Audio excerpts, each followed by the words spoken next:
Hey guys, welcome to study with fascination. आज हम करेंगे class 10 science olympiad chapter 8 heredity and evolution part 4। तो start करते हैं क्वेश्चन नंबर 16 से। Humans inherit colour of their eyes from their parents. Brown eyed couple has 3 blue eyed children. Which of the following statements give correct explanation to this situation. तो हमें बताया गया है कि जो ह्यूमंस है वो इनहेरिट करते हैं colour of their eyes from their parents.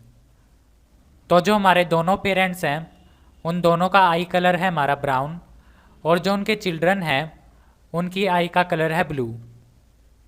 तो ये जो हमारे चिल्ड्रन हैं इन्होंने अपनी आई का कलर इनहेरिट किया होगा पेरेंट्स से।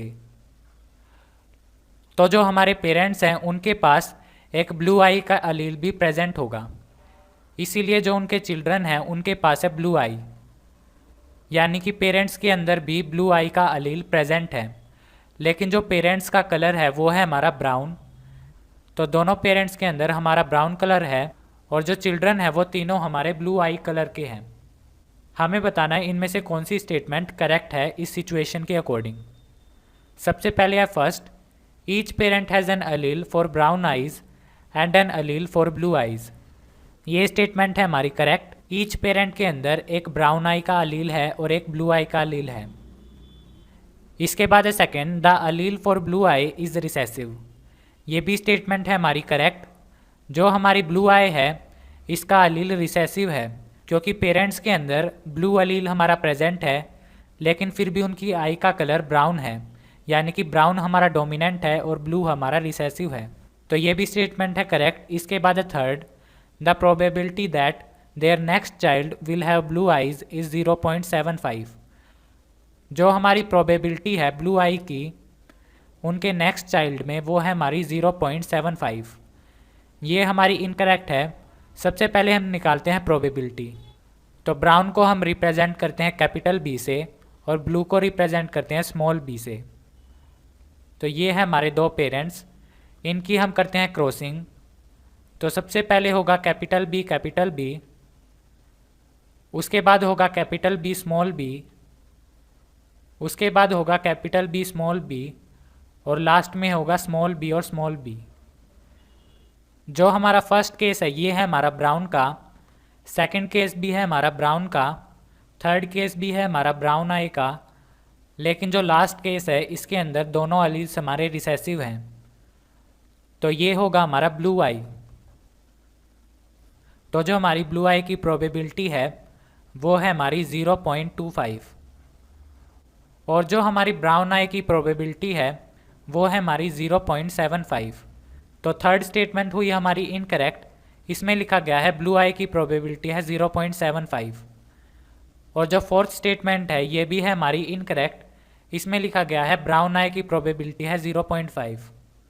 तो हमसे पूछी गई थी करेक्ट एक्सप्लेनेशन, तो जो हमारा आंसर है वो है option number A, first and second only. तो नेक्स्ट क्वेश्चन है question number 17, for evolution to occur in a population which of the following must happen. Evolution के लिए एक पॉपुलेशन में इनमें से कौन सी चीज़ का होना ज़रूरी है। तो सबसे पहले है first, the frequencies of some alleles in an organism genotype must change during its lifetime. एक ऑर्गेनिज्म का जो जीनोटाइप है उसके अंदर जो अलील्स हैं उसकी फ्रीक्वेंसी में कुछ चेंज होना चाहिए उस ऑर्गेनिज्म की लाइफ टाइम में। ये स्टेटमेंट है हमारी इनकरेक्ट। एवोल्यूशन का मतलब होता है एक के बाद एक जो जनरेशन आती है उसके अंदर कुछ वेरिएशन आना, लेकिन इस स्टेटमेंट में लिखा गया है एक ही ऑर्गेनिज्म के उसी के लाइफ टाइम में अलील्स की फ्रीक्वेंसी में चेंज आना। तो ये हमारा इनकरेक्ट है। एवोल्यूशन हमारा होता है जनरेशन्स के अंदर, ना कि एक सिंगल ऑर्गेनिज्म में। इसके बाद है B, the frequencies of each allele in an organism's genotype must remain constant within its lifetime. ये भी स्टेटमेंट है इनकरेक्ट। जो फ्रीक्वेंसी है उसमें चेंज होना चाहिए, ना कि वो कांस्टेंट रहनी चाहिए। इसके बाद है C, the frequencies of some alleles in a population's gene pool must change over successive generation. जो हमारी फ्रीक्वेंसी है कुछ अलील्स की वो चेंज होनी चाहिए सक्सेसिव जनरेशन्स में। ये स्टेटमेंट है हमारी करेक्ट। तो जो हमारा आंसर है वो है option number C. Option number D में लिखा गया है कि जो फ्रीक्वेंसी है उसमें चेंज नहीं होना चाहिए, तो ये भी है इनकरेक्ट। जो हमारा आंसर है वो है ऑप्शन नंबर सी। इसके बाद है direction for question number 18 and 19। ये जो हमारी डायरेक्शन है ये क्वेश्चन नंबर 18 और 19 दोनों के लिए है। Siddhi studied 4 limbs of 3 organism and describe them as follows. Siddhi ने स्टडी किए 4 लिम्स ऑर्गेनिज्म के और उनको डिस्क्राइब किया। सबसे पहले है फर्स्ट ऑर्गेनिज्म एक्स। ये जो हमारा ऑर्गेनिज्म है इसकी लॉन्ग एंड शॉर्ट बोन्स हैं, यानी कि इसके 4 लिम्स में बोन्स प्रेजेंट है और ये हमारी कवर्ड है मसल से जिनका यूज़ होता है रनिंग के लिए। इसके बाद है ऑर्गेनिज्म वाई। ऑर्गेनिज्म वाई के अंदर इसके अंदर भी बोन्स प्रेजेंट है जो कि कवर्ड है फैदर से और इनका यूज़ होता है फ्लाइंग के लिए। जो ऑर्गेनिज्म जेड है इसके जो 4 लिम्स हैं वो एक कॉम्प्लेक्स केमिकल स्ट्रक्चर से बने हुए हैं जो कि हमारा बोन नहीं है, और ये कॉम्प्लेक्स केमिकल स्ट्रक्चर हेल्प करता है फ्लाइंग में। तो सबसे पहले question number 18, select the option that shows correct relationship between these organisms. हमें करेक्ट रिलेशनशिप बताना है इन ऑर्गेनिजम्स में। तो जो ऑर्गेनिज्म एक्स और वाई हैं इन दोनों के अंदर जो हमारे 4 लिम्स हैं वो हैं हमारे होमोलोगस स्ट्रक्चर। होमोलोगस ऑर्गन्स का मतलब वो ऑर्गन्स जिनका स्ट्रक्चर सेम हो लेकिन उनके फंक्शन डिफरेंट हो। तो ऑर्गेनिज्म एक्स और वाई दोनों के जो 4 लिम्स हैं वो बने हुए हैं बोन से, यानी कि दोनों का स्ट्रक्चर सेम है लेकिन दोनों का फंक्शन डिफरेंट है। एक यूज़ होता है रनिंग के लिए और एक यूज़ होता है फ्लाइंग के लिए। तो ये दोनों हैं हमारे होमोलोगस ऑर्गन्स। और जो हमारे वाई और जेड हैं ये है हमारे एनालॉगस ऑर्गन। एनालॉगस का मतलब जिसका स्ट्रक्चर डिफरेंट हो लेकिन फंक्शन सेम हो। तो वाई का जो 4 लिम्ब है इसका फंक्शन है फ्लाई करना और जो जेड का 4 लिम्ब है इसका फंक्शन भी है फ्लाई करना। तो दोनों के फंक्शन सेम है लेकिन इनका स्ट्रक्चर डिफरेंट है। एक बना हुआ है बोन से, दूसरा एक कॉम्प्लेक्स केमिकल है। तो एक्स और वाई है हमारे होमोलोगस ऑर्गन और वाई और जेड है हमारे एनालॉगस ऑर्गन्स। जो हमारे एक्स और वाई हैं ये हमारे हो सकते हैं वर्टिब्रेट्स,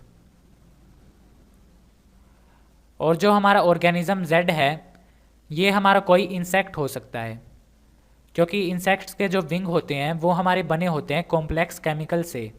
तो एक्स और वाई दोनों हमारे वर्टिब्रेट्स हैं तो उनका लेवल हमारा सेम होगा जो कि है ऑप्शन नंबर ए में। और जो जेड है वो है हमारा एक इंसेक्ट तो इसका लेवल हमारा डिफरेंट होगा। जेड हमारा डिफरेंट होगा एक्स वाई से, तो ऑप्शन नंबर ए है हमारा करेक्ट। इसके अंदर एक्स वाई है हमारे साथ में और जेड है हमारा अलग। तो जो हमारा आंसर है वो है ऑप्शन नंबर ए। इसके बाद है question number 19, 4 limbs of organism X and Y are dash organs. तो इसका होगा homologous organs. While 4 limbs of organism Y and Z are dash organs, इसका हमारा होगा एनालॉगस ऑर्गन्स। तो फर्स्ट है होमोलोगस, सेकंड है एनालॉगस। तो जो हमारा आंसर है वो है ऑप्शन नंबर डी। नेक्स्ट है question number 20, given pedigree chart depicts the inheritance of attached ear lobes and autosomal recessive trait. ये जो हमारा पेडिग्री चार्ट है ये हमारा दिखाता है रेसेसिव ट्रेट को, जो कि है हमारा अटैच्ड ईयर लोब। यानी कि जो अटैच्ड ईयर लोब है ये हमारा रिसेसिव ट्रेट है और जो फ्री ईयर लोब है वो है हमारा डोमिनेंट ट्रेट। ब्लैक कलर हमारा दिखाता है रिसेसिव को और वाइट कलर हमारा दिखाता है डोमिनेंट को।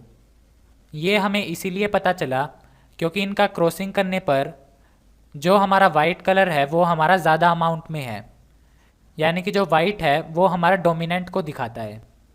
तो दोनों पेरेंट्स हमारे डोमिनेंट हैं, तो हमारा आंसर हो सकता है ऑप्शन नंबर ए और ऑप्शन नंबर बी। इन दोनों की क्रॉसिंग करने पर हमें रिसेसिव ट्रेट भी मिला है। इसका ये मतलब है कि इन दोनों पेरेंट के अंदर एक रिसेसिव अलील ज़रूर होगा। यानी कि ये जो हमारे ऑर्गेनिज्म है ये है हमारे हिट्रोजाइगस। हिट्रोजाइगस का मतलब जिसके अंदर दोनों अलील्स डिफरेंट हो, एक है हमारा डोमिनेंट और दूसरा है हमारा रिसेसिव। ये हमारे 2 अलील्स हैं, ये दोनों हमारे प्रेजेंट हैं इन दोनों ऑर्गेनिज्म में।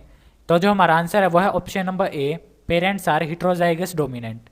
ये है हमारा करेक्ट ऑप्शन।